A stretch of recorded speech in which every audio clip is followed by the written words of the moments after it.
গত ক্লাসে আমরা শিখেছিলাম যে মনোপথংস ভাওয়াল সাউন্ডস এর একটি প্রকার অর্থাৎ ভাওয়াল সাউন্ডস দুই প্রকার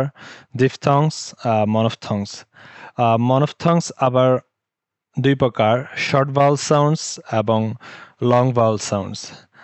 আচ্ছা মনোপথংস কাকে বলে মনোপথংস বলা হয় যে ভাওয়াল সাউন্ডসটা মুখ না নাড়িয়ে একটানা উচ্চারণ করা যায় সামনে আমরা দেখব যেমন ই সাউন্ড ই এটা উচ্চারণ করার জন্য আমার মুখ নাড়াতে হয় না তো এটা মুখ না নাড়াতে না হয় এ ধরনের উচ্চারণ যেগুলো সেগুলোকে বলা হয় মনোপথং মনোপথংস আবার দুই প্রকার শর্ট ভাওয়াল সাউন্ডস আরেকটা হচ্ছে লং ভাওয়াল সাউন্ডস আজকে আমরা শিখব short vowel sounds short vowel sounds 7টি এখানে দেখুন এক নাম্বার হচ্ছে ই সাউন্ড বাংলাতে ই যেমন সিট ইট বিন এখানে যে সিট এই যে ই সাউন্ড এটা হচ্ছে ই শর্ট ভাওয়াল সাউন্ড এজন্য এটাকে সিট ইট বিন এ ধরনের স্ট্রেস করা পাওয়া যাবে না যেহেতু এটা শর্ট এভাবে বলতে হবে সিট ইট বিন কিট এ ধরনের এটা হচ্ছে ই সাউন্ড এরপর এই যে সিম্বলটা এটা হচ্ছে উ সাউন্ড শর্ট উ সাউন্ড যেমন উ বুক গুড ফুড এগুলোতে হচ্ছে এই উ সাউন্ডটা ব্যবহার হয় এরপর হচ্ছে এ সাউন্ড ইংলিশে এল ই লেটারের মতো এটা হচ্ছে এ সাউন্ড যেমন ম্যান ফ্যান ব্যাট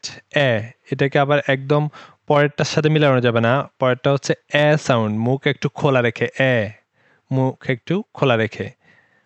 যেমন খ্যাট ম্যান ফ্যাট অ্যাপল এটা হচ্ছে এ সাউন্ড এরপর হচ্ছে অ সাউন্ড যেমন হট হট ডগ অ এরপর হচ্ছে আ সাউন্ড সামান্য মুখ খোলা রেখে যেমন খাপ লাক সান এটা হচ্ছে আ সাউন্ড এরপর হচ্ছে এটা যে উল্টোতে ই সাউন্ড উল্টোতে ই এর মতো এটা হচ্ছে শ সাউন্ড এটাকে বলা হয় শ সাউন্ড এটা অনেক ব্যবহার হয় যেমন আ সাউন্ড আগেরটার সাথে এটার পার্থক্য হলো আগেরটা এটা মানে একদম সামান্য উচ্চারণ হবে যেমন এখানে দেখুন অ্যাবাউট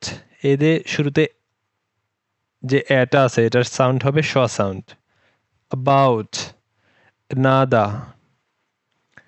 এটা তাহলে আজকে আমরা শিখলাম 7টি শর্ট ভাওয়াল সাউন্ড ই সাউন্ড উ সাউন্ড এ সাউন্ড অ সাউন্ড আ সাউন্ড শ সাউন্ড এই 7টা সাউন্ড ইনশাল্লাহ আমরা মনে রাখবো সামনের ক্লাসে আমরা শিখবো 5টি লং ভাওয়াল সাউন্ডস আসসালামু আলাইকুম ওয়া রাহমাতুল্লাহি ওয়া বারাকাতুহু